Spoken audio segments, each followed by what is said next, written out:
No sé si está grabando en estos momentos. Sí, Carlos, ya estaba grabando y se ve el PowerPoint, está todo listo. Bueno. Eh, Estamos entonces en la unidad Ahí estaba 5. leyendo yo lo de Lu, decime si es así. En antro que si faltás, tenés que... ¿Qué? Estás con el Cierren los micro. micrófonos, por favor.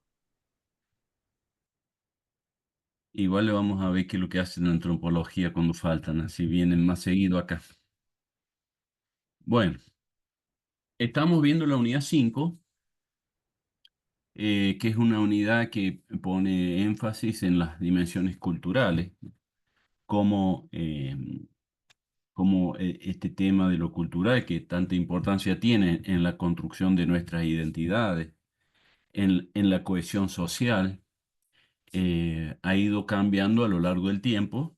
Una cosa es la Edad Media, la Edad Moderna, y este debate que tiene que ver con que si estamos en la posmodernidad o no, ¿no? Ahí es donde habíamos quedado, y bueno, hoy vamos a continuar con esto. Vamos a decir algunas otras cosas vinculadas a ese debate, que tienen que ver con el momento contemporáneo, de cómo es hoy el tema cultural y cómo hay una íntima interacción, ¿cierto? Una íntima influencia entre lo cultural y las estructuras sociales, ¿no? Esto es lo que hoy vamos a ver. Vamos a ver un planteo de un autor que utiliza el concepto de supramodernidad en lugar de hablar de posmodernidad, Mac Augé, que es el que inmediatamente ahora vamos a comentar. Después vamos a comentar otra mirada que plantea que vivimos no en este debate modernidad-posmodernidad, sino que sería más pertinente hablar de sociedad del conocimiento. Vamos a ver en qué consiste este enfoque. Y por último, vamos a decir algo de lo que se denominan las tecnologías de la información y el conocimiento, más conocidas también por su sigla, TIC, ¿no? Tecnologías de Información y Conocimiento. Y en particular también vamos a ver en ese marco algo de inteligencias artificiales, ¿no? Todo esto con lo que decía, esto último, ¿no? Con lo que decía el profe sobre el práctico de posverdad y la incidencia que tiene actualmente estas tecnologías en relación a la información, al conocimiento, a la toma de decisiones, eh, que tanta fuerza tienen en estos momentos. Bueno, esto es entonces lo que veníamos viendo y lo que vamos a ver. Decíamos, ¿cierto?, que habíamos caracterizado que las distintas épocas, por lo menos a mí me gusta, siempre vincularlo a una dimensión subjetiva, cómo distintos momentos determinados se apoyan o promueven en determinadas capacidades humanas, ¿cierto? En particular hemos dimensionado tanto la emoción como la razón como dos facultades que en distintos momentos históricos cobran mayor relevancia. Así, por ejemplo, la Edad Media, en donde, por lo menos en el mundo occidental, ¿cierto? La fe católica es tan hegemónica, es tan poderosa, indudablemente que esa dimensión de fe está vinculada a la emoción, ¿no? O sea, la fe se siente, no tiene un paso ni perceptual, ni racional, ni ninguna otra capacidad que no sea apuntar a nuestros afectos. Después, cuando hablábamos de la modernidad, ¿cierto? Ahí vimos a Hinker Lambert, el hincapié que hace este autor desde el concepto de racionalidad, planteando que esencialmente la modernidad se apoya en la razón humana. ¿Por qué? Bueno, porque la razón permite cosas que la modernidad exaltaba. Por ejemplo, apostar al futuro como una dimensión temporal que nos posibilita realizar proyectos a largo plazo y articular el día a día en función de lo que va a suceder. Estas características, ¿cierto? De la temporalidad futura, de articulación de partes y todos, además de lo que significó eh, la, la instauración de un Estado-nación como una institución que hace del bien público y de lo público un horizonte permanente y una guía. Este concepto de lo público supone, desde el punto de vista de la racionalidad, el pensar el conjunto, el pensar al todo como una categoría racional, pero también instrumental desde el punto de vista institucional, desde el punto de vista de las reglas prácticas, etc. Mientras que el pasado, ¿cierto? En donde la emoción era la dimensión afectiva preponderante, la temporalidad en ese marco puede ser una temporalidad o bien desde el punto de vista circular, ¿cierto? De un eterno retorno, por decirlo en términos antropológicos, o bien, cuando se habla de la posmodernidad, de el presente, ¿no? La emoción se siente también en el aquí y el ahora, en espacios limitados y como en un presente también extenso, ¿no? La dimensión temporal por excelencia. Bueno, esto a modo de repaso, ¿cierto? Vinculando estas cuestiones subjetivas con cierto orden social objetivado. En este sentido, este, nos quedaba trabajar en esta discusión que se daba entre modernidad y posmodernidad. Allí vimos a Hinker Lambert, que sostiene la vigencia de la modernidad, y vimos un autor, Lipovetsky, que planteaba que no, que la modernidad había fracasado y que estamos viviendo una cultura posmoderna, ¿no? Que se va reflejando de a poco también en instituciones, en proyectos políticos con esta característica. Pero aparece este antropólogo francés, Mac Auger, que señala que sería más correcto hablar de supramodernidad, en lugar de modernidad, posmodernidad, y un concepto diferente que es el de supramodernidad, que supone una especie de sostener que aún estamos en la modernidad, pero en el borde, en el límite de esta, casi como en sus extremos, a punto ya de dejar de estarlo, ¿no? El texto que nosotros tenemos ahí como material de lectura para ver este autor comienza con un relato que parece un pequeño cuento eh, que no se entiende al principio porque uno dice que tiene que ver esto con la teoría, ¿no? Pero después sí se va a comprender, que es el relato de una persona que se va de viaje. Eh, Agarra su automóvil y sube a una autopista y tiene todo la información a mano, tanto en el auto, con el GPS, como en las carteleras. Obviamente que esto no sucede en San Luis, ¿no? Sino que es un relato de una ruta, de una autopista europea, supongo que en Francia. Una autopista con todos los carteles, con información, con indicaciones eh, por dónde transitar para ir al destino que se quiere llegar. Y el destino era el aeropuerto, ya que este personaje se iba a otro país. Bueno, llega al aeropuerto de una manera fluida, rápida, estaciona también todo sin intermediar con personas, sino todo con tickets electrónicos, con indicaciones. Al bajar al aeropuerto, lo mismo, ¿cierto? Carteles informando de los vuelos, del estado de cada vuelo. El check-in ya lo había hecho por la computadora.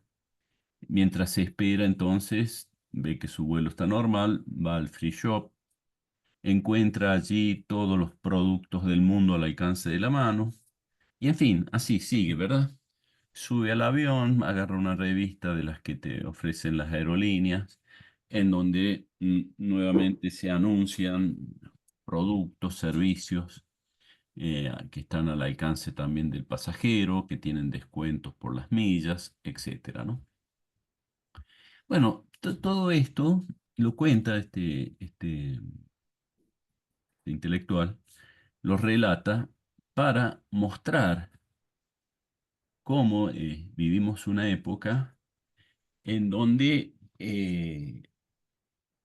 aparentemente todo es accesible, rápido, fluido, en donde las distancias además se han achicado, porque en un rato nomás estar en el centro de París y en 2 horas ya estar no sé, en Alemania, no me acuerdo dónde viajaba, ¿verdad? Y ya estar en un hotel de Alemania, cuando eso, no sé, 100 años atrás, quizás ese viaje llevaba 2 meses poder realizarlo.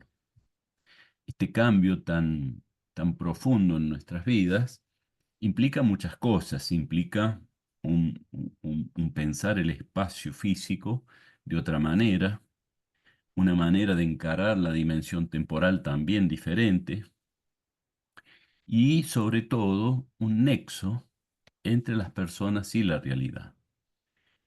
Un nexo que cambia profundamente y es allí en donde este autor quiere apuntar, ¿cierto? Este nexo, adelanto la idea, después la vamos a ir desarrollando, tiene que ver con que pierde eh, peso, ¿no? Pierdes capacidad de el sujeto estar atado de una manera fuerte con la realidad, sino que se vincula de una manera, no sé, el lenguaje acá no es muy rico para describirlo, pero podríamos decir de una manera light, liviana, floja, muy, muy fácil de transitar por esa realidad sin que nos impacte la misma, ¿cierto? Bueno, este es el planteo que va a hacer el autor y que lo ilustra, digamos, como si se tratase de un caso en particular, de este concepto de supramodernidad. Y ya entrando más en la conceptualización de qué es lo que implica esto, ¿no? ¿Qué ejemplo nos quiso poner con este señor que se va de viaje? Él va a utilizar el concepto de supramodernidad, el cual lo caracteriza por la existencia de lo que él denomina no lugares, el no lugar, y contrapone la comprensión del concepto de no lugar al concepto de lugar o lo que él denomina lugar antropológico. Ustedes ya sabrán qué significa antropología, ¿verdad? Entonces, lugar antropológico significa un lugar humanizado, un lugar en donde lo humano caracteriza ese escenario, ¿no? Y en contraposición al lugar humano, estaría lo que él denomina el no lugar. Ahora, en esta confrontación de lugar y no lugar, él plantea que en nuestra época hay una preponderancia de estos no lugares, de estos lugares en donde el vínculo de las personas con la realidad eh, es flojo, ¿no? Es un vínculo en donde no hay apego emocional.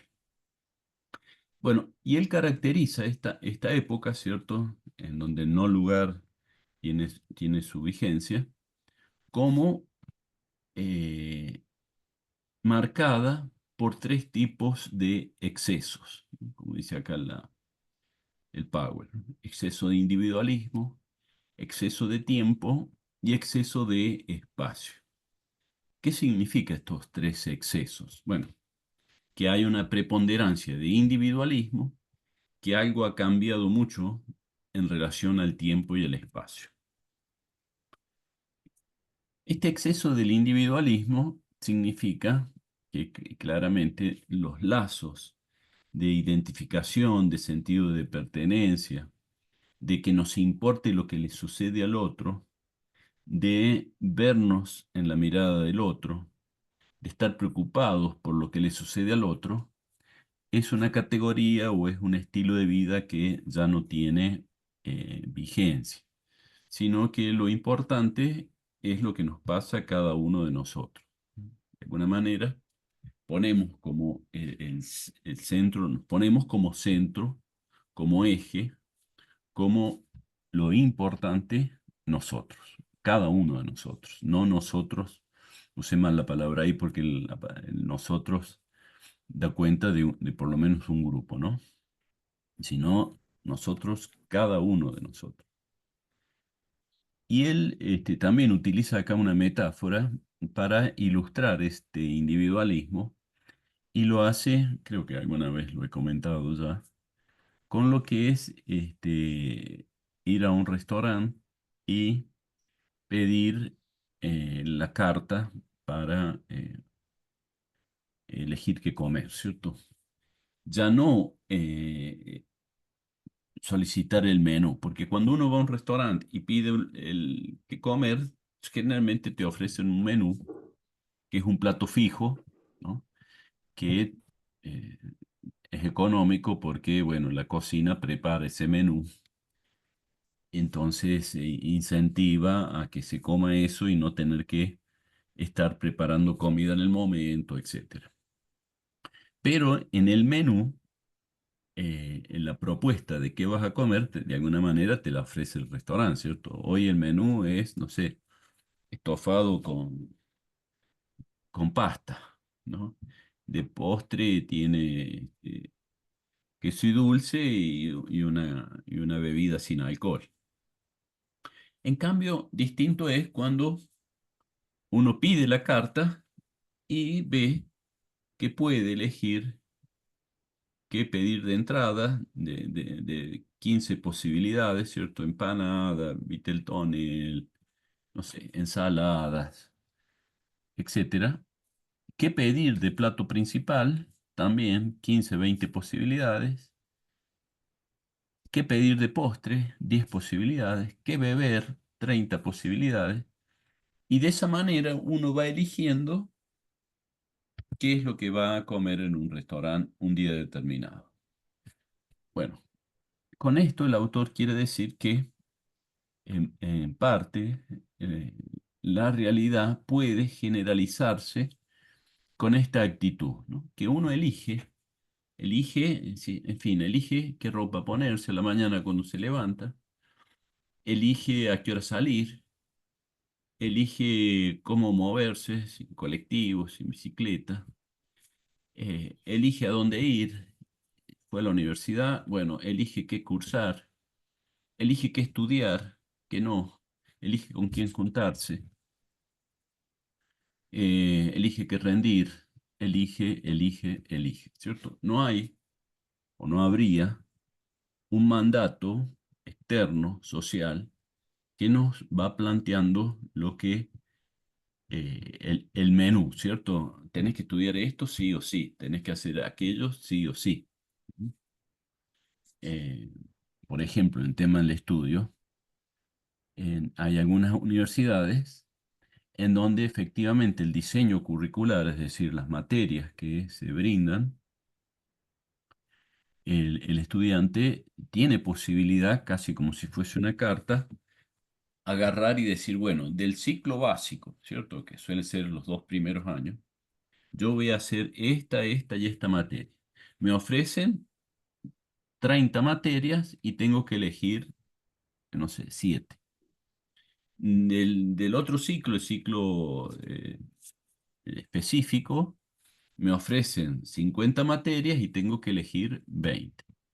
Y del otro ciclo, el ciclo a lo mejor que se puede llamar de investigación o profesional, tengo que hacer 5 y me ofrecen otra vez 20. Entonces uno elige, el alumno elige cómo armar su menú, su plato, su almuerzo. Nada más que en vez de un almuerzo acá, es nada más y nada menos que su formación profesional. Supongamos que es una persona que tiene buenos recursos y se va a comprar un auto 0 kilómetro, va a la agencia y le dice, bueno, quiero un Toyota Corolla, ¿verdad? Pero el vendedor le empieza a personalizar el Toyota, ¿verdad?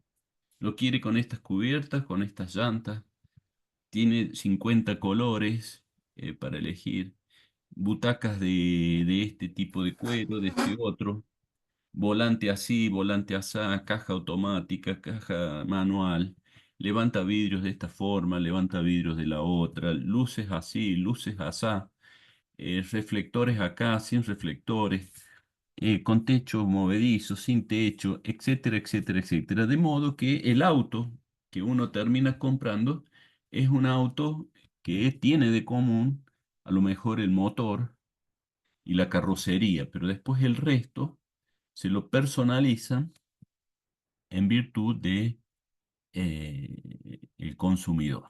Bueno, claramente que no lo van a tener allí disponible, pero sí lo pueden ir armando en virtud de la elección que hizo ese consumidor. Bueno, esto, ¿cierto? No es solamente este individualismo, no es solamente una actitud frente a qué consumir o qué estudiar, sino todo, ¿no?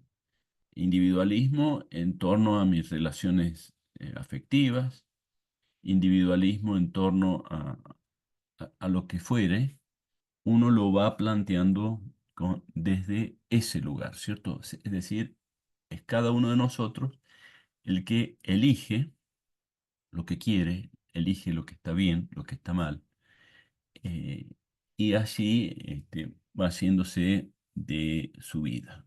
Lógicamente que por más poderoso que sea la persona, obviamente hay límites, ¿verdad? Porque así sea uno Elon Musk y quiera aterrizar en Marte, bueno, ¿cierto? Se trata de un planeta donde hay mucho calor y todavía no lo logra hacer, ¿no? Entonces, no es solamente elegir y ya la realidad se acomoda a lo que uno eligió. Eh, Indudablemente, el primer obstáculo para acomodar la realidad a nuestras decisiones tiene que ver con el poder, ¿cierto? ¿Qué poder tenemos para acomodar nuestra realidad a lo que uno quiere? Indudablemente, esa variante tiene mucha incidencia, ¿cierto? Porque eh, el que no tiene poder, el que no tiene recursos, el que no tiene capacidades, el que no conoce, eh, la capacidad o el potencial que tiene de elegir, de acomodar la realidad a su persona, es francamente limitado, ¿no? Bueno, pero por más limitado que sea, del punto de vista objetivo, cuán capaz es un sujeto de transformar esa realidad, el deseo de hacerlo está presente.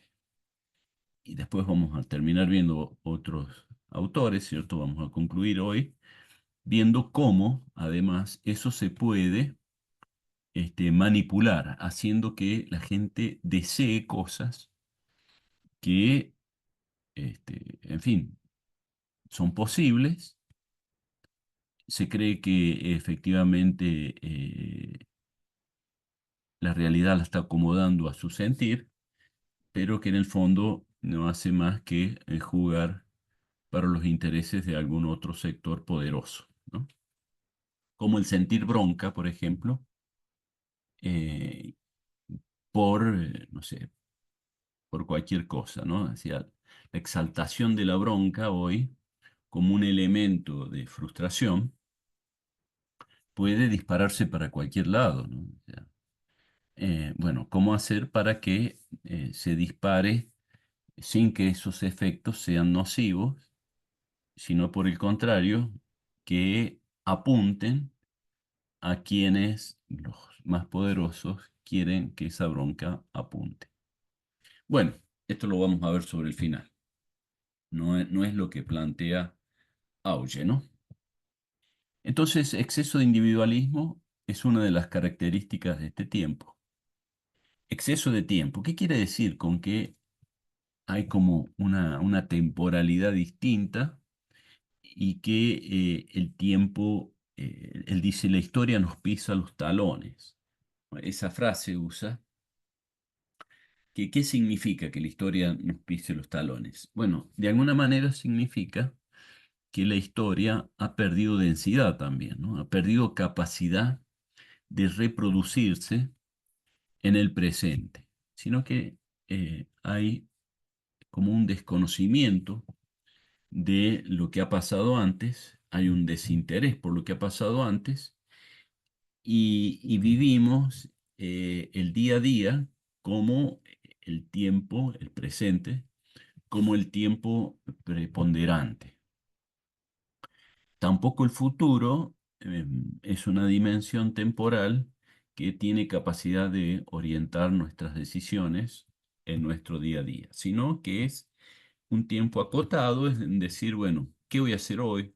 A lo sumo, pienso en términos de esta semana voy a hacer tal o cual cosa, y no mucho más de allí. Eso implicaría, ¿cierto?, una dimensión como nunca antes había tenido el presente, en donde, bueno, lamentablemente, digamos, es como que los tiempos son, cuando predomina uno, pierde fuerza el otro, ¿cierto? Lo que pierde fuerza cuando se sobredimensiona el presente es tanto el pasado como el futuro. Esta cuestión, ¿cierto?, de esta temporalidad presente, tiene impacto también en las decisiones cotidianas, tiene impacto en lo que uno, sobre todo, considera importante y significativo. Voy a poner un ejemplo, ¿no? Uno puede ver algo que sucede en un momento determinado y conmocionarse, a pesar de que eso que está viendo no es de una gran relevancia, como sí puede suceder o puede pasar con algo que ha sucedido antes, que sabemos, pero que no nos conmueve para nada. ¿El caso cuál es? Supongamos algo que sucedió antes y que todos podemos coincidir que es importante.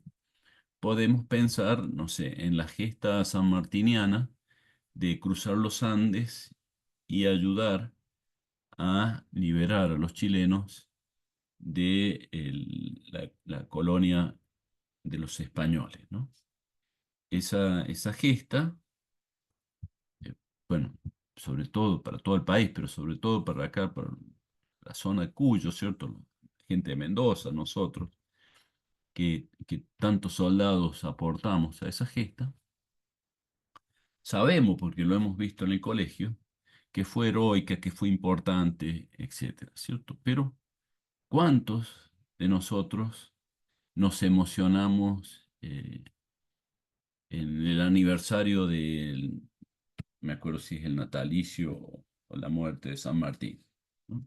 Conmemoramos esa fecha y a lo sumo se nos cruza un pensamiento. Sin embargo, uno puede contraponer esto, que sin duda ha sido muy importante, con algo cotidiano que vemos a lo mejor en Instagram. ¿Qué es lo que vimos en Instagram? Vimos que, no sé, había un gatito, este, chiquito en la calle y que ese gato está como durmiendo en un mal lugar porque es una calle y viene un vehículo y posiblemente lo vaya a pisar. Entonces, una joven que va ahí caminando ve la situación y hace un gesto de arrojo ahí, de abalanzarse sobre el gato para que no lo atropelle el auto. Esto fue visto por una cámara, es lo que sucedió, digamos, después alguien lo sube al Instagram y se torna en viral, todo el mundo lo ve, todo el mundo comenta y la chica pasa a ser, por supuesto, una heroína. Bueno, si comparamos estas dos cuestiones, ¿cierto? El arrojo de una chica ahí frente al auto que viene para salvar un gatito y el arrojo de miles de personas que cruzan la cordillera para liberar a Chile, ¿no? Indudablemente que, desde el punto de vista así objetivo, son hechos distintos. Por supuesto que no quiero decir que no valió la pena lo que hizo la chica de arriesgarse por un gatito. A lo mejor sí, yo no lo hubiera hecho, pero a lo mejor sí. Es importante, fue muy valiente esa chica en hacer eso. Pero lo que quiero marcar con este ejemplo es cómo ese hecho que sucedió hoy, supongamos, emociona a medio país, todos sentimos algo por esa piba y nos enorgullecemos de que sea una conciudadana, una compatriota que tiene esa sensibilidad, ¿verdad? Bueno, ¿qué es lo que quiero ilustrar con este caso? Lo que quiero ilustrar es la fuerza que tiene el presente, los hechos del presente tienen un impacto en nuestra subjetividad, por más que estos hechos no sean de gran relevancia. Sin embargo, un hecho del pasado, ahí te doy brisas, termino la idea. Sin embargo, un hecho del pasado, por más trascendente que haya sido, por más que nos ha marcado la historia política desde hace 200 años a la fecha, no pasa de ser un mero recuerdo. Brisa. Sí, referido a eso, he visto más que nada investigando, em, se presenta mucho de que es más relevante los hechos del presente, generalmente por lo que he escuchado y he investigado, porque es más cercano, es aquello que, por ejemplo, con esa chica con la que nos podemos sentir más cercano a ella o más cercano a las realidades que nosotros conocemos. Y noté también, porque eso era de una cadena de Estados Unidos, de que la gente estaba hablando de eso, también es porque conforma una realidad ya conocida los hechos del pasado. Entonces, no conocemos del todo cómo sería esa realidad donde este acto heroico no había sucedido. Como no éramos conscientes de esa desdicha y ya directamente nacimos en un mundo donde todo ya está servido en ese sentido, es como que de alguna forma lo valoramos un poquito menos y lo empezamos a valorar recién cuando empezamos a conocer esa otra realidad donde eso no está. Claro. Tal cual, que coincido plenamente con lo que señalas, ¿cierto?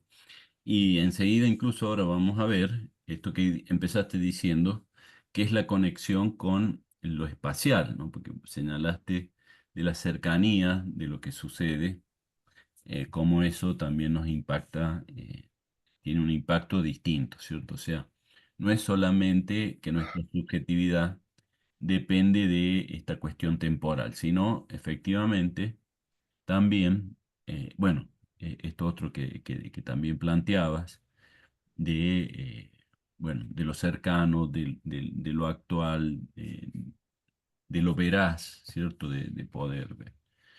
Eh, también lo que quiero marcarle yo acá es que no es casual que señale lo de Instagram y la viralización del hecho, ¿cierto? No es casual porque no es que lo diga el autor, pero sí lo vamos a retomar después, ¿cierto? Porque esta idea de que algo se viraliza está indicando, ¿cierto?, de que es tomado por uno y eh, reproducido para que otros lo vean y reproducido para que otros lo vean.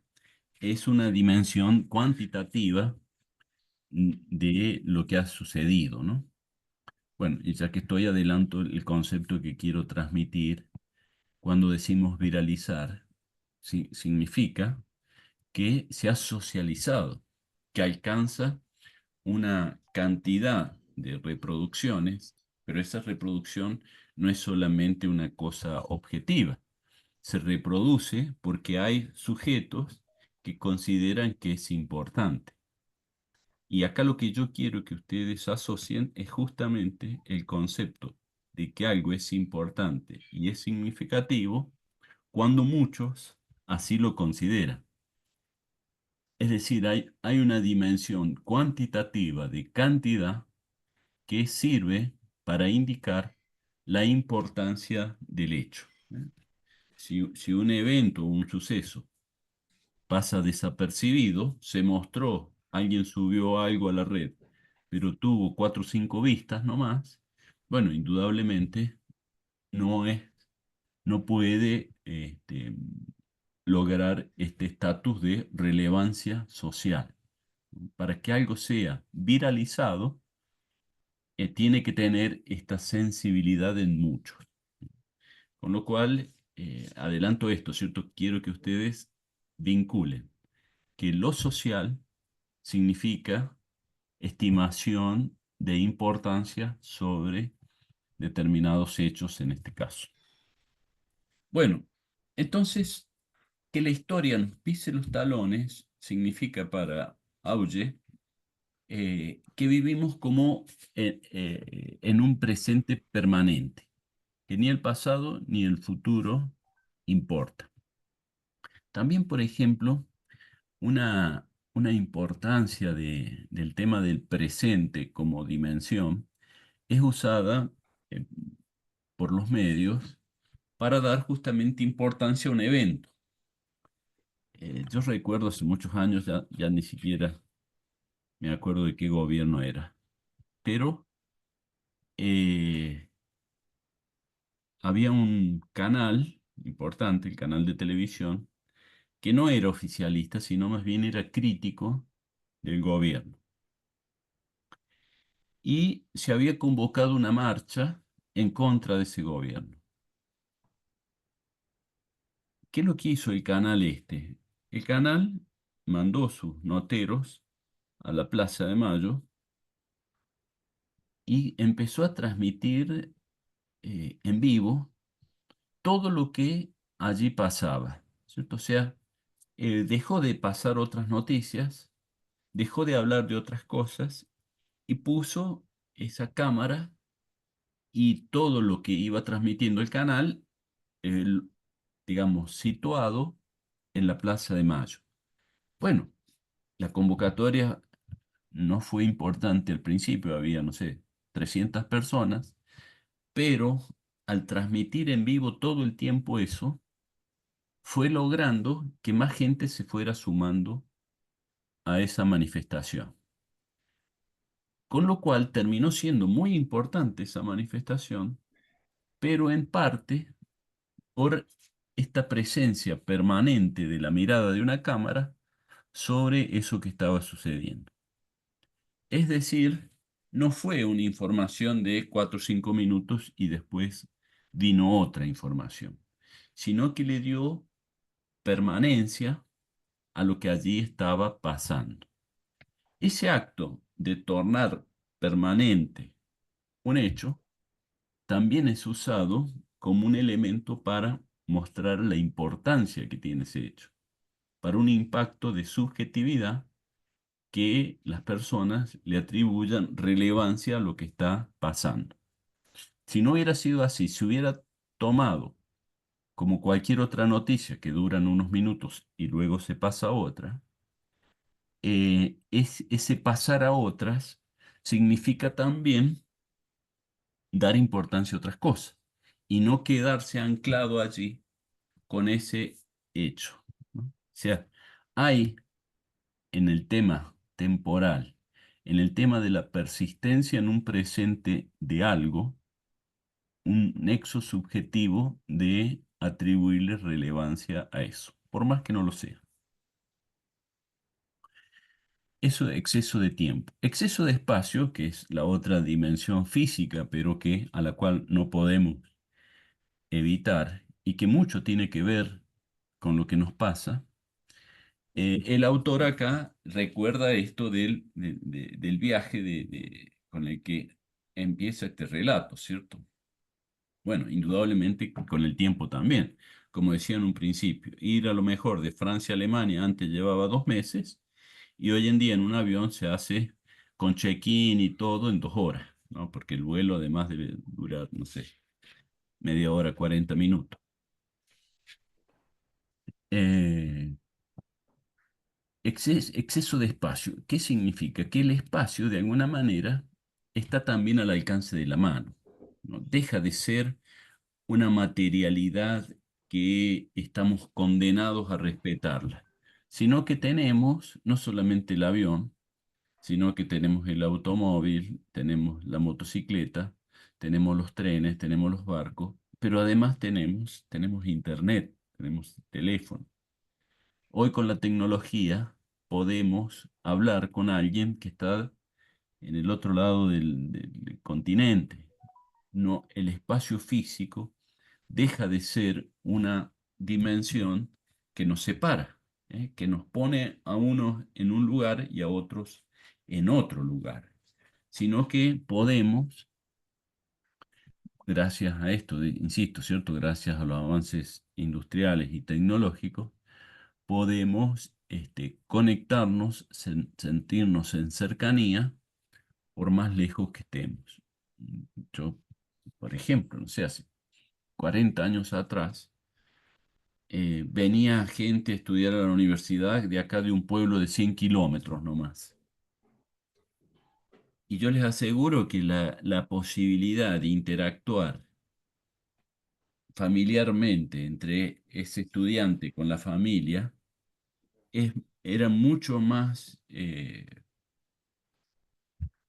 espaciada, mucho más lejana que lo que puede ser hoy un estudiante que se va a estudiar, no sé, eh, a Washington, ¿no? Porque hace 30 años atrás Bueno, había... entonces déjame buscar ahora estos días, entonces, otro lugar, Fernando.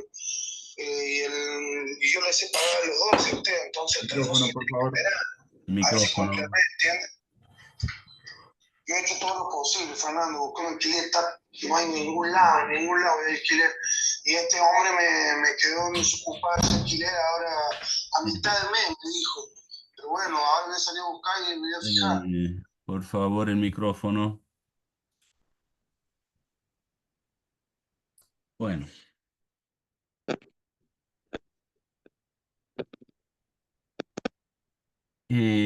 seguimos entonces con el tema del exceso de espacio, ¿cierto?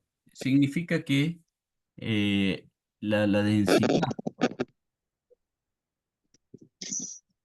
ay, para colmo, no sé quién es el que nos está causando esto, porque si no lo mutearía yo. A ver si veo quién es.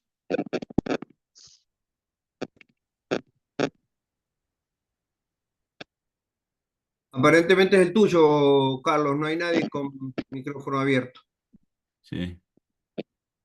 No, pero yo recién no estaba hablando con otra persona. Bueno,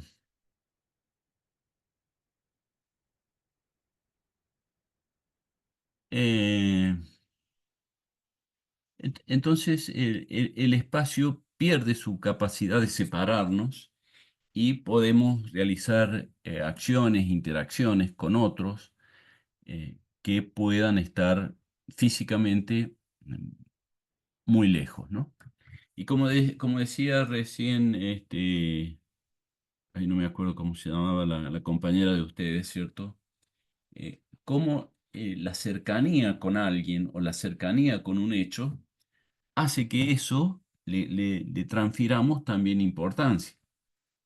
El hecho que veamos nosotros, no sé, que un abuelo se cayó y se quebró, nos puede doler mucho, mucho más incluso, que enterarnos por la tele que, no sé, le bajaron la jubilación a millones de argentinos.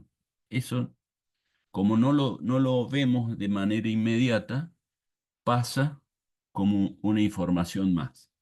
Sin embargo, el ver ahí que se nos cayó y se quebró un abuelo ahí al alcance de nuestra mano, puede llegar a impactarnos de una manera que nos deje incluso, no sé, preocupados una semana entera por lo que le pasó a ese abuelo, ¿verdad? Brisa, Brisa, Puede relacionarse también con la posibilidad de acción que tendríamos como sujetos, porque, por ejemplo, yo puedo escuchar acerca del cambio climático o acerca de cómo un montón de, no sé, pingüinos están perdiendo su hábitat y sí, obviamente me voy a sentir mal y voy a llorar y un montón de cosas, pero yo sé al final del día, luego de mucho llorar, que no hay mucho que yo pueda hacer más que donar un par de veces. Pero en cambio, si yo escucho de que alguien cerca, por ejemplo, acá en mi misma cuadra, ha tenido un incendio y necesita, por ejemplo, recursos, mantas o lo que sea, sí me va a afectar mucho más porque tengo la posibilidad de movilizarme a ayudar a esa persona. ¿Podría tomarse desde ese sentido? yo creo que sí, efectivamente, también, ¿cierto?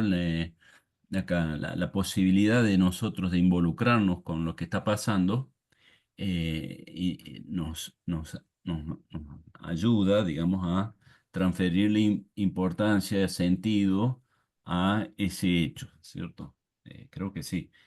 Y ahí ese tema, ¿cierto?, de la cercanía es una condición también necesaria, ¿cierto? Bueno, pasa algo en mi barrio, pasa algo sí, en lo cual yo puedo hacer cosa importante, darle continuidad, comprometerme con eso que pasa.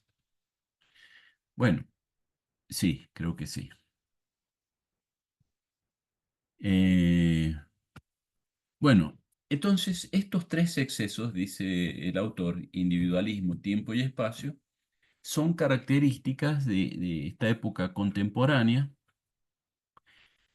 eh, sobresaliente. Bueno, claramente que no es el único autor que viene a plantear estas cosas. Nosotros trabajamos incluso también bastante con un sociólogo, Bauman se llama, que tiene varios libros que son muy interesantes y muy de lectura bastante amena, que lo sugerimos como alguien también que pinta nuestra época de modo interesante. Uno de esos textos, que quizás le sea el más conocido de todos, se llama Amor líquido, en donde utiliza el concepto el líquido como una metáfora también, ¿cierto? El fluir del líquido como una metáfora para pintar los hechos, ¿cierto? Las parejas fluyen, los eventos fluyen, eh, todo fluye. Fluye significa pasa, ¿no? Estos acontecimientos no son sustantivos, no quedan ahí presentes, inmóviles, y pasa un día y sigue estando allí. No, el fluir es una metáfora de que algo, bueno, transita, se va. Bueno, si a alguien le gusta estos temas, recomiendo la lectura de ese material. Ahora decíamos, ¿cierto?, que Auge utiliza el concepto y contrapone los conceptos de lugar y no lugar. Y él, cuando habla de lugar, utiliza como sinónimo el concepto de lugar antropológico. ¿Qué es lo que quiere decir esto con lugar humano o lugar antropológico? Lo que quiere plantear es que las personas tiran como un ancla afectiva de manera casi natural a su espacio, a su propio espacio, a su comunidad de nacimiento, en donde ha pasado su infancia, con, con quienes tiene conocidos, reconocidos, parientes, familiares, vecinos, amigos. Ese espacio es un espacio que las personas sienten como su propio espacio. Es un lugar antropológico. Yo no sé si entre ustedes, algunos hay, por supuesto, ellos que se han mudado de su lugar y han venido a San Luis a estudiar. Cuando se realiza ese cambio, estas personas que están haciendo ese cambio van a comprender esto más que los otros porque es algo que les pasa. Allí descubren, cuando uno se va de su lugar y empieza a vivir en otro lugar, esto, ¿no? Que ese otro lugar no es su lugar, que dejaron su lugar y están en otro que puede ser considerado por este autor como un no lugar. ¿Por qué un no lugar? Porque no tienen estos anclajes emocionales, afectivos, que sí tienen con el lugar que dejaron. ¿Eh? Están en este otro, se vinieron a San Luis y San Luis puede llegar a ser, ¿cierto? Una especie de lugar por el que no sienten nada, saben que tienen que estar acá porque han decidido estudiar y la presencia física obviamente les facilita la cursada, pero extrañan, sienten añoranza por, no sé, por San Rafael, que mucha gente venía antes de San Rafael, por La Pampa, eh, por La Paz, muchas ciudades vecinas en donde venía mucha gente, por lo menos antes venían a estudiar y añoraban ese su lugar. Por más que no era una gran ciudad, a lo mejor era más chica que San Luis, más humilde, sin embargo, era su lugar. Y extrañan los árboles, y extrañan la plaza, y extrañan encontrarse con amigos. Y allí se dan cuenta cuánto significaba ese lugar y qué poco significa este lugar. Sin embargo, y siguiendo con el mismo caso, cuando esos estudiantes estaban recibiéndose, se encontraban con un gran dilema. El dilema era que aquel que era su lugar, ahora cuando iba de visita, lo veía como extraño. Y San Luis, que al principio era un no lugar, se fue convirtiendo en su nuevo lugar, lo cual ilustra, y lo podemos demostrar, ¿cierto?, que muchísimos estudiantes que vinieron a estudiar con el proyecto después de regresar, se quedaron. Se quedaron en San Luis, formaron familia en San Luis, trabajan en San Luis por la relevancia que tiene el paso del tiempo y de encontrarse con actividad, con conocidos, ya acá. Cuando volvían, ya sentían que los amigos ya no eran amigos, que los parientes, bueno, unos fallecieron, otros se fueron, otros a lo mejor ya no tenían la misma importancia que tenían cuando eran jóvenes. Que los vecinos, algunos se fueron, otros están, pero apenas que los saludan. Ya no es lo mismo que hace 6 años atrás, por ejemplo, ¿no? Hubo una conversión de ese lugar en un no lugar. Y este que era un no lugar al principio pasó a tornarse en su lugar. Con lo cual, digamos, objetivamente, el lugar, San Luis con San Rafael, siguen siendo los mismos. El que cambia es uno y uno cambia por la presencia física y permanente en un sitio. Y esa presencia tiene un impacto en nuestra subjetividad totalmente distinto. Bueno, para ir terminando con este autor, ¿cierto? Él compara este lugar y no lugar también con la actitud que tiene, por ejemplo, un turista, ¿no? Él compara el no lugar como ese espacio que es visto por el turista. Cuando uno va de turismo a algún lugar, por más bonito que sea el lugar, lo admira, pero no siente que pertenece a ese lugar. No hay un anclaje emocional con ese lugar. Y evidentemente, como el agua, ¿cierto? Ese fluir, uno también fluye por ese lugar. Pasa, mira y se va. La actitud del turista es una actitud fluida, ¿sí? Que transita distintos lugares. Por más bello que sea ese lugar, ¿cierto? No sé, fueron a conocer, ya que estamos con Francia, fueron a conocer París. Bueno, maravilloso, una de las ciudades más bonitas del mundo. Pero no nos interesa mucho más y queremos volver a nuestro San Luis o a nuestro San Rafael de siempre, ¿m? Porque es nuestro lugar. Allí pasamos, sacamos fotos, miramos, pero no nos emocionamos, no estamos atentos a las noticias de lo que pasa en París, ¿eh? No palpitamos con la vida que sucede en París. No, por más hermosa que sea, por más que sea una de las ciudades más lindas del mundo. No es así. Somos y fuimos turistas en París. Obviamente que un parisino no le pasa eso, ¿no? Al parisino le pasará eso cuando va, no sé, a Ámsterdam, a otra ciudad. Bueno, y por último, el autor distingue que en esta época de no lugares, eh, también podemos distinguir no lugares gloriosos y no gloriosos. ¿Qué quiere decir gloriosos y no gloriosos? Quiere decir que hay lugares que la gente en ambos, ¿cierto? Gloriosos y no gloriosos, en ambos se las vive con esa actitud de turista, como que ya va a pasar.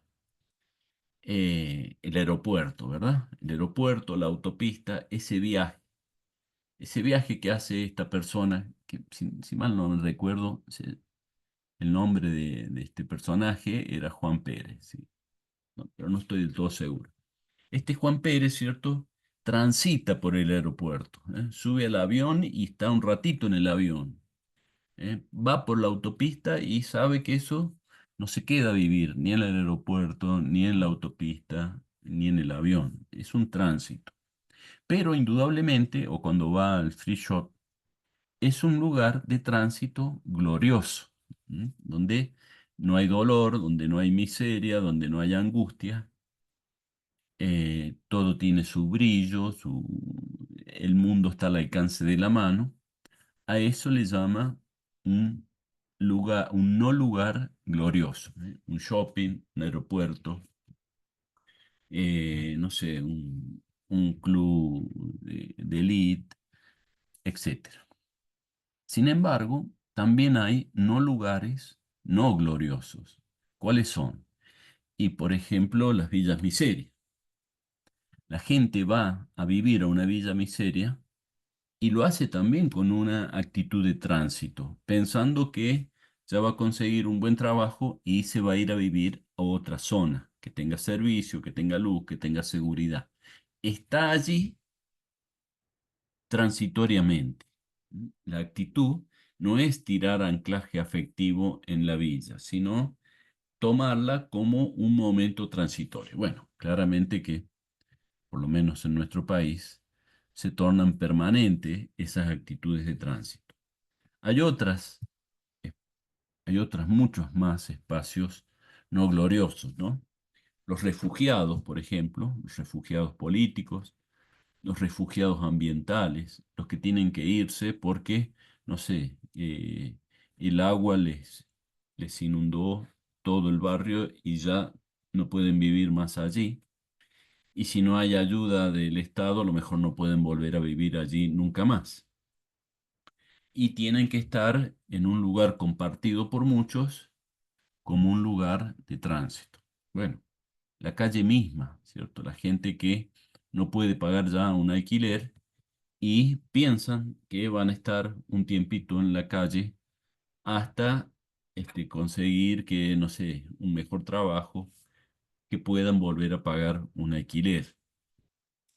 Eh, Cada vez más en nuestro país hay más no lugares no gloriosos que gloriosos, ¿no?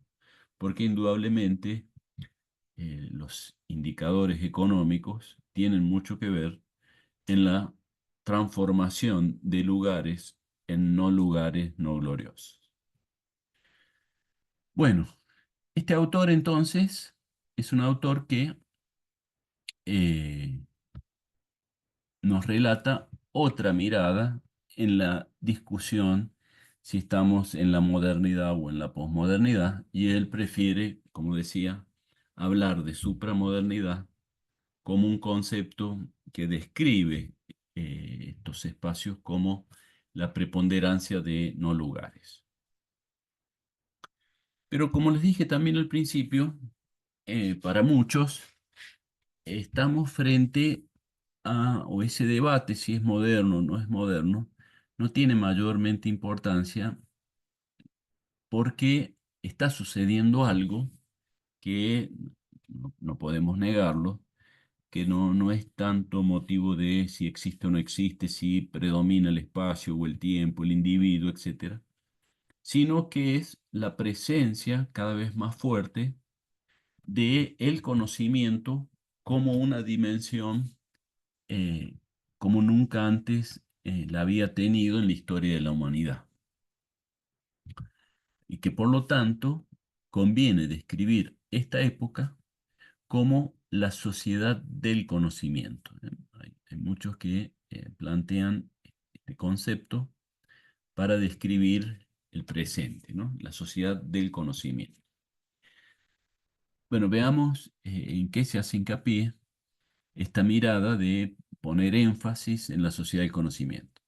Lo primero que tenemos que marcar para comprender esto es que a lo largo del tiempo, a lo largo de la historia, distintas dimensiones han sido preponderantes en esa época. Digamos, antiguamente, digamos, no sé, de 10.000 años hasta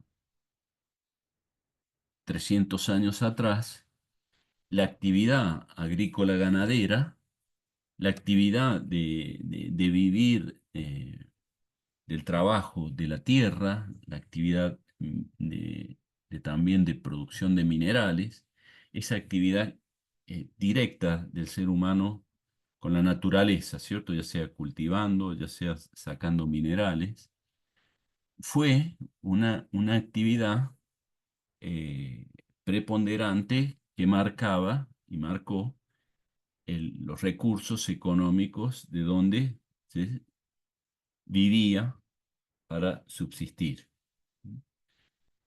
Por supuesto que en distintos tamaños, distintas dimensiones, de familias aisladas en el campo que tienen una economía de subsistencia nomás, ¿cierto? Que crían sus animalitos y que tienen sus huertas, a empresas agroexportadoras o empresas mineras multinacionales. Claramente que hay distintas dimensiones, pero se trata de una actividad que desde el punto de vista económico se denomina actividad primaria. Luego, con la revolución industrial, aparece otro tipo de sociedad más productiva. La gente ya no tiene ese vínculo con la naturaleza, sino en los tinglados con la fábrica, en donde la maquinaria elabora mercancías, productos, y se pasa así a lo que hemos denominado, ¿cierto?, la revolución industrial y el inicio de la sociedad moderna. Una sociedad en donde la industria facilita la formación de ciudades y lo que también se suele denominar la sociedad de masas. ¿eh? La población se reproduce porque hay excedentes de producción, porque se vive en ciudades, porque hay también cambios culturales que así lo facilitan. Esa otra sociedad también conocida desde el punto de vista económico, esa actividad como secundaria. Actividad primaria, agrícolas, ganaderas, extractivas. Secundaria, sociedades industriales. Pero desde hace ya unas décadas a esta parte, se habla de una sociedad, de una economía terciaria, también conocida como una sociedad de servicios. ¿Y qué son los servicios? Y acá es donde hacemos el nexo con el tema del conocimiento. Los servicios son actividades económicas en donde el conocimiento es su clave central.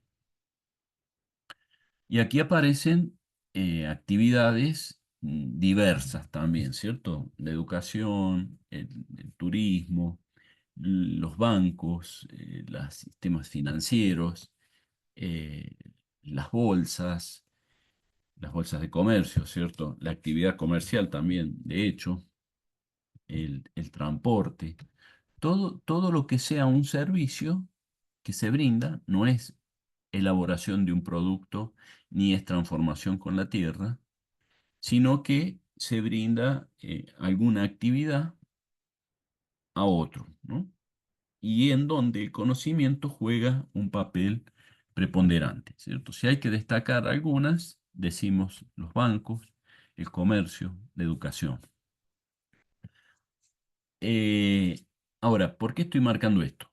Estoy marcando esto porque acá hay no lo terminé de hacer este gráfico, lo empecé hace un rato, me faltó poner los porcentajes, pero tampoco me preocupó mucho ponerle porcentajes, pero sí ilustrar lo siguiente. Y ya le voy a explicar por qué no me importó mucho poner los porcentajes. Esto sería esto celeste, ¿cierto? Una torta, un gráfico que tiene tres tamaños distintos, ¿no? Este acá mayor, este le sigue y este más pequeño. Y podemos pensar que cada uno de estos pedazos de la torta es una de estas tres actividades, primaria, secundaria o terciaria. ¿Y por qué hago esto? Porque el tamaño que tiene estas actividades indica el nivel de desarrollo de un país determinado. Hoy, un país importante, de los más destacados, en esta torta, este pedazo que es el mayor, sería la actividad de servicios. Ejemplo, Estados Unidos, ¿cierto? Estados Unidos tiene una actividad de servicios caracterizada, ¿cierto?, por todo lo que son las tecnologías de Internet, la tecnología en la actividad productiva misma, ¿cierto? La robótica en las fábricas, eh, toda la información tecnológica es clave en la actividad de producción. Entonces, bueno, los países más desarrollados tienen un gran desarrollo de las actividades de servicio. Este chiquito, agrícola, ganadero y minero, estaríamos nosotros, que nuestro Producto Bruto Interno, que se le llama, que son todo lo que producimos, está compuesto esencialmente por lo que aporta el campo y la minería. Eh, bueno, es por eso que también se los considera países subdesarrollados. No logramos el desarrollo porque ni siquiera es fuerte esto que sería lo secundario, lo industrial. Países industriales son importantes a pesar de que esta actividad terciaria es la más vigente hoy. Pero también hay países industriales que se consideran desarrollados por la relevancia que tiene en su Producto Bruto Interno la producción de mercancías hechas en la industria. Bueno, como verán entonces, de dónde proviene la riqueza de un país, marca también el nivel de desarrollo del mismo. No es casualidad que Estados Unidos es una gran potencia y que tenga el desarrollo tecnológico que tiene, ¿cierto? Bueno, China era hasta hace pocos años, bueno, hace muchos años de actividad primaria, muy rural. Pero desde que se fue Mao Zedong y que empezó el capitalismo como una transformación económica, pasó a ser un país industrial muy importante. Lo sigue siendo, quizás el más importante de todos. Y está en vía de desarrollo de las actividades del conocimiento también de modo significativo. Quizás no tanto como Estados Unidos, pero quizás no falte mucho para que supere en esa actividad también. Bueno, como verán entonces, eh, el escenario de una economía basada en el conocimiento tiene hoy una inmensa relevancia, ¿cierto? Ya casi que no hay actividad en donde el conocimiento no sea preponderante. Cualquier actividad, si sea, no sé, yo creo que les contaba, ¿no?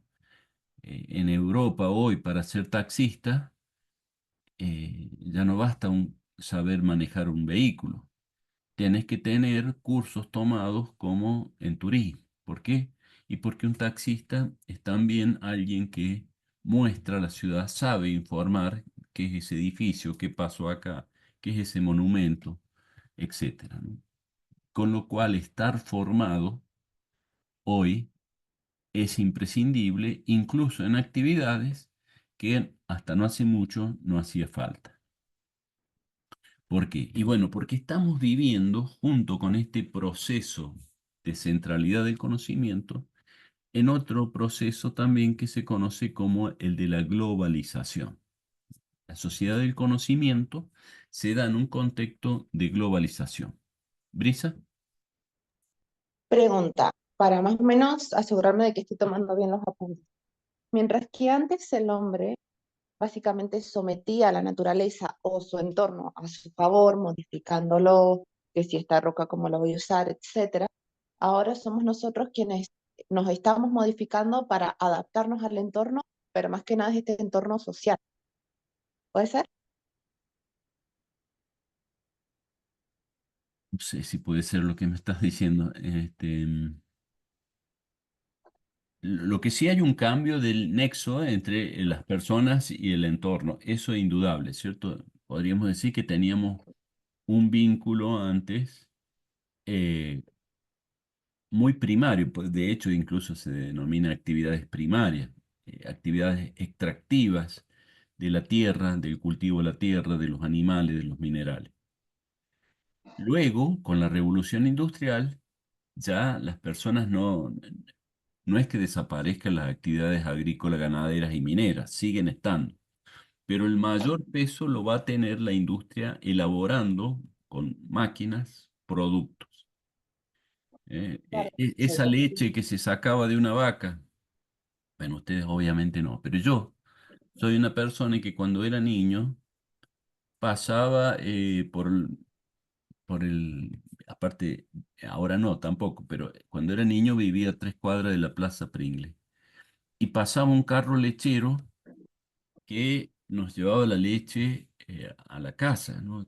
Venía la leche en unos recipientes metálicos y allí, con un jarro, nos vendía la leche que la familia necesitaba. Eso lo viví yo. Ahora la leche, uno va al súper, está pasteurizada, tiene cientos de procesos. De hecho, tampoco se saca a mano, se ordeña a mano en las vacas, sino está todo industrializado, por más que la leche sigue siendo la leche, ¿cierto? Ha habido un proceso de industrialización y ya uno se conecta de manera distinta con esas necesidades. Bueno, si lo estoy diciendo con el caso de la leche, imagínense con una serie de cosas y de mercancías nuevas que aparecieron que antes ni siquiera existían.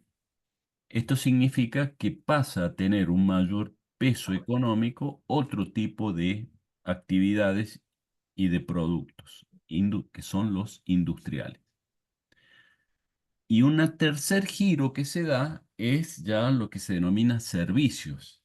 Allí ya no son productos hechos en una fábrica, sino que más bien son actividades humanas de información, de atención. Por ejemplo, el educativo es típicamente una actividad de servicio en donde el conocimiento es tan relevante, ¿cierto? Transmitimos conocimiento, creamos conocimiento y cada vez es más importante el nivel educativo para poder insertarse en este tipo de sociedad. Ya conseguir trabajo eh, sin formación, sin niveles educativos importantes, es muy difícil, porque ya cada puesto de trabajo que se brinda demanda que la persona esté formada. Hay estadísticas incluso que marcan esta correlación entre nivel de escolaridad alcanzado con nivel de ocupación lograda. ¿Eh? Eh, si no se tiene formación, bueno, por ejemplo, ¿cierto? Es muy difícil ver un egresado universitario que esté desocupado. Los índices existen, pero son pequeñísimos. En cambio, sin nivel universitario, ahí crecen bastante los índices, ¿no? Solo con estudios primarios, bueno, les cuesta mucho conseguir trabajo a las personas. Y esto se debe claramente no a un capricho del mercado, sino que se debe a cómo el conocimiento pasa a ser un elemento central en las actividades productivas y económicas hoy en día. ¿Está, Brisa? Bueno, Sí, eh, profe. Ahora sí lo entiendo. Me queda más claro. Gracias. nada de nada. Decíamos entonces que este cambio de producción viene acompañado de lo que se conoce como globalización. ¿Qué es la globalización? La palabra nos sugiere ya, ¿cierto? Un concepto de global y que tiene que ver, al menos en algunas áreas, tiene que ver con que los límites nacionales, territoriales, las fronteras de países con países han cedido, se han flexibilizado y el mundo tiende a integrarse, tiende a globalizarse. Bueno, acá claramente tenemos que distinguir que hay en algunas dimensiones, en algunas actividades, donde este proceso de globalización es más fuerte, es más visible, más evidente, y en otras áreas no se da, ¿cierto? Por el contrario, hay una mayor rigidez de lo regional, lo nacional, lo local. Bueno, veamos en qué cosas se da un proceso de globalización y en qué otras cosas no. En qué cosas sería incluso deseable que se generara una mayor globalización y en qué cosas no es tan deseable. Bueno, evidentemente, por ejemplo, lo que tiene que ver con la información y el conocimiento, la globalización es bastante manifiesta, es fuerte, de la mano de Internet, ¿cierto? Hoy uno se conecta a Internet y accede a conocimiento, a poder interactuar incluso con personas en cualquier lugar donde esté situada, ¿cierto? Los límites son más personales nuestros, de manejar idiomas, por ejemplo, que de otra índole. Entonces, hay posibilidades en el plano del conocimiento, de encontrarnos, de tener bases de datos, también incluso en el área económica. Acá hay miradas, ¿verdad? Y acá puede haber ciertas controversias. A veces dependerá del gobierno que exista en un país o en otro, que abre más sus fronteras o las cierra más. O sea, por ejemplo, ¿cuánto podemos nosotros comprar un producto hecho en otro país? Bueno, claramente que eso va cambiando de acuerdo a la ideología del gobierno que esté en un momento determinado. Ahora, por ejemplo, que tenemos un gobierno que es más pro apertura económica, bueno, estaba viendo, quizás ustedes lo han visto también, que cada vez es más fácil hacer compras, por ejemplo, en Amazon, ¿cierto? Que vende productos de Estados Unidos y que lo podemos tener en nuestro domicilio de una manera no muy complicada. Bueno, eso tiene que ver con abrirse económicamente, ¿cierto? Interactuar con distintos países en el plano económico. Ahora, información, economía, pero hay áreas en donde la globalización no se da.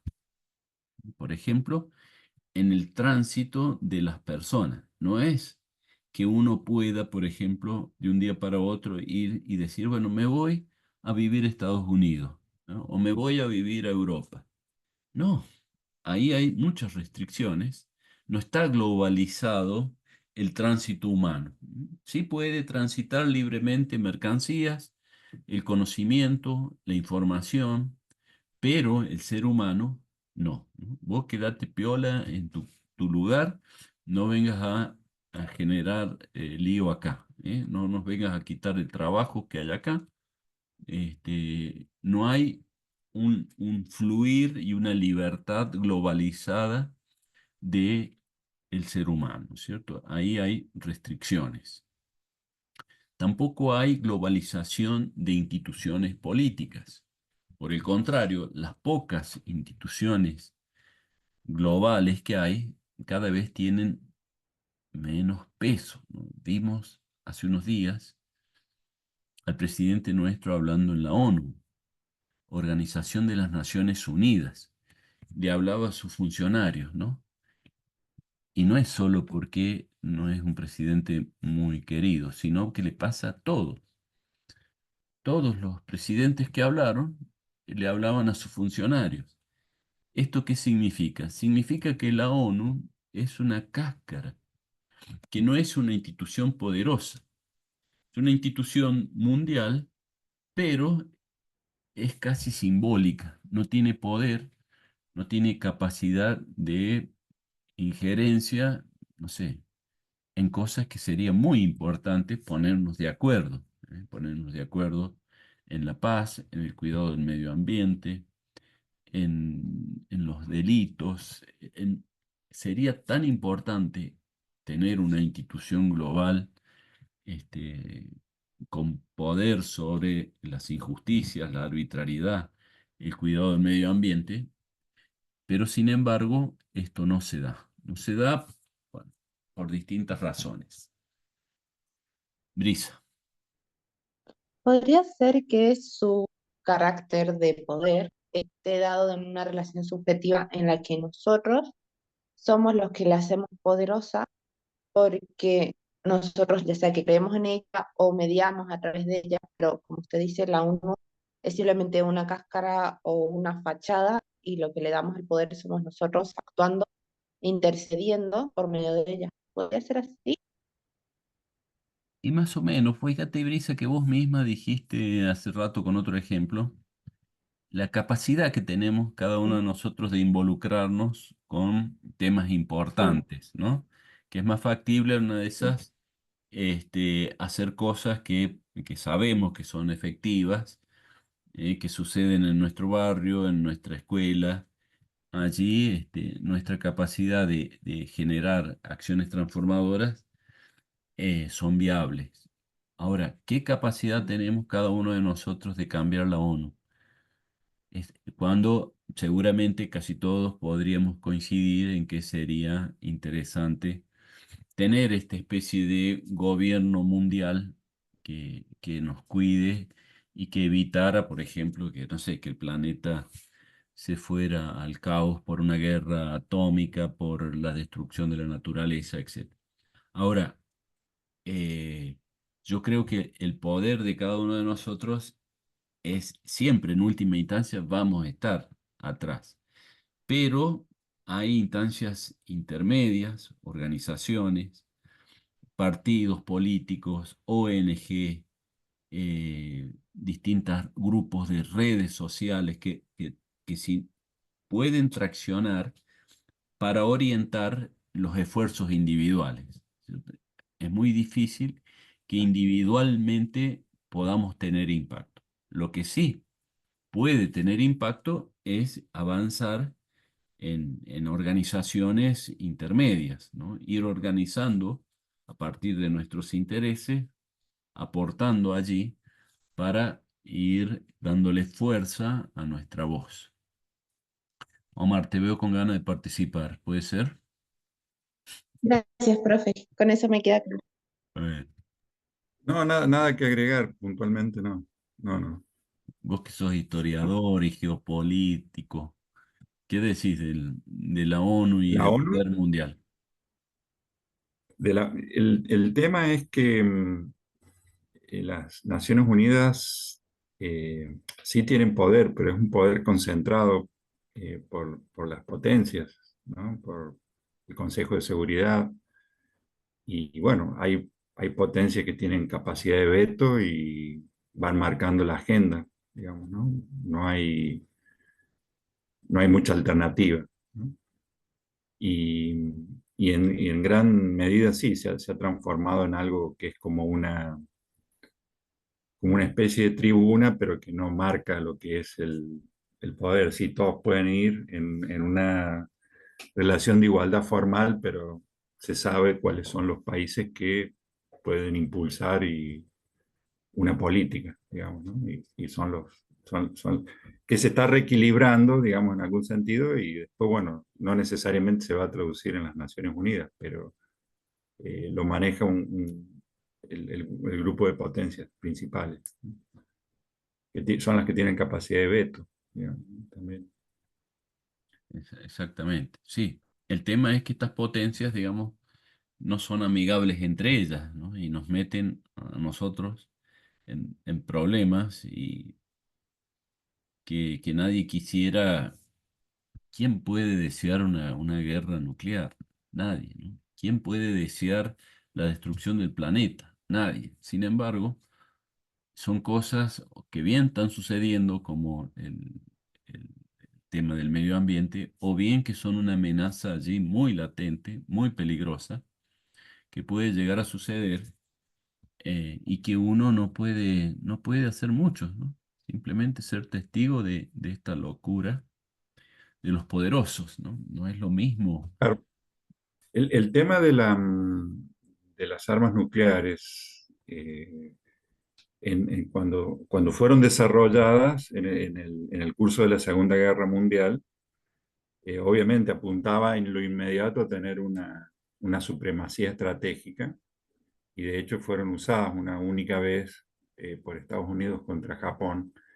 Y después, bueno, fue desarrollada por la otra parte, que ya se había generado también lo que se llamó la Guerra Fría, ¿no? La Unión Soviética también desarrolló, y ahí inmediatamente se produjo lo que se llamaba digamos, pasó a un uso disuasorio, digamos, ¿no? Porque estaba lo que se llamaba la destrucción mutua asegurada, entonces nadie podía usarla porque no se aseguraba que el otro no lo usara también. Entonces, y destruirse mutuamente no tenía sentido. Tiene sentido cuando sirve como para una supremacía estratégica y para una disuasión. El tema es que después se va difundiendo eso. Y ahí, primero había como un monopolio, o casi monopolio, digamos, en dos bandos, y después empezó a haber desarrollos particulares, y después con la transferencia de tecnología y el hecho de que haya países que no tienen una estructura monopólica, pero pueden acceder a esas armas, lo hace algo muy, muy peligroso, digamos, ¿no? Todavía no, ojalá no pase nunca, pero es mucho más grave o peligrosa la situación ahora que hace muchos años atrás, que cuando inmediatamente se había logrado una supremacía estratégica y había cierto monopolio, digamos, que le daba superioridad política también, ¿no? Eso es parte del juego de poder. Y en el caso sí, de la naturaleza, que también se habló, eso no se ha modificado, ¿no? Del uso de la naturaleza como un bien propio, digamos, de la humanidad, ¿no? O entenderla así como recurso explotable, también tiene sus consecuencias y no se ha modificado. No, no se ha, digamos, a nivel global no se ha encontrado la fórmula de hacer algo más sustentable, digamos, ¿no? Hay iniciativas, obviamente, pero no se ha logrado que la estructura global de la economía contemple otra concepción de la naturaleza, me parece. Eso no se ha logrado. Así es. Bueno, para ir cerrando, ¿cierto? Estos temas, tenemos que decir, ¿no? Que esta sociedad del conocimiento, en donde tan relevante es esta dimensión, se da en un marco de globalización, ¿cierto? Pero dicho este concepto, tenemos que inmediatamente aclarar que hay en algunas áreas en donde sí se generan mayor procesos de integración y de globalización, pero en otras áreas no. En el plano político, en el plano militar, hay muchas restricciones. En el plano de migraciones humanas, hay restricciones. En el plano comercial, económico, hay acuerdos. Por ejemplo, hay zonas de integración económica, el- la Comunidad Económica Europea, por ejemplo, el ALCA, bueno, y acuerdos entre países en donde deciden, por ejemplo, levantar las barreras arancelarias, eh, en donde lo que se produce en un país se puede vender en otro. Nosotros, ustedes saben, tenemos el Mercosur, que algo se ha avanzado, pero es una regionalización bastante limitada también. Bueno, hay otras áreas que sería deseable que se generara mayor globalización. Un ejemplo es la justicia. Qué importante sería tener justicias más integradas, en donde alguien que comete un delito en un país no pueda encontrar refugio en otro país, ¿no? Delitos graves, eh, delitos de trata de niños, de trata de personas, incluso de evasión impositiva. Se comete un delito en un país, se pone el dinero en otro y allí pasa a ser un héroe del otro país, esperando que en algún momento en su país le perdonen, le blanqueen, vuelve a traer, saca más dinero, vuelve a llevar. Bueno, si existiera una justicia más globalizada, este juego de cometer un delito en una parte y encontrar refugio en otro no sería tan fácil, ¿no? Eh, bueno, en el plano educativo también sería importante poder avanzar con mayor flexibilidad, mayor acuerdo entre los países, sobre todo en el caso de que se hable un mismo idioma, un mismo lenguaje como el nuestro. Sería muy interesante tener una comunidad educativa en América Latina más integrada, con equivalencias de títulos, por ejemplo, que alguien que se recibe en un país pueda trabajar en otro, hacer pasantías de un lugar a otro. Todo eso enriquece muchísimo la experiencia, nos formaría muchísimo más, pero bueno, lamentablemente no se da. Bueno, con lo cual estamos en un proceso que allí, ¿no? Allí en vista de si vamos a avanzar en globalización, si vamos a retroceder, en qué áreas sí, en qué áreas no. En este marco entonces de globalización, el conocimiento, las tecnologías tienen se ven favorecidas claramente cuando se dan estos marcos y se dan mayor flexibilidad para integrarse.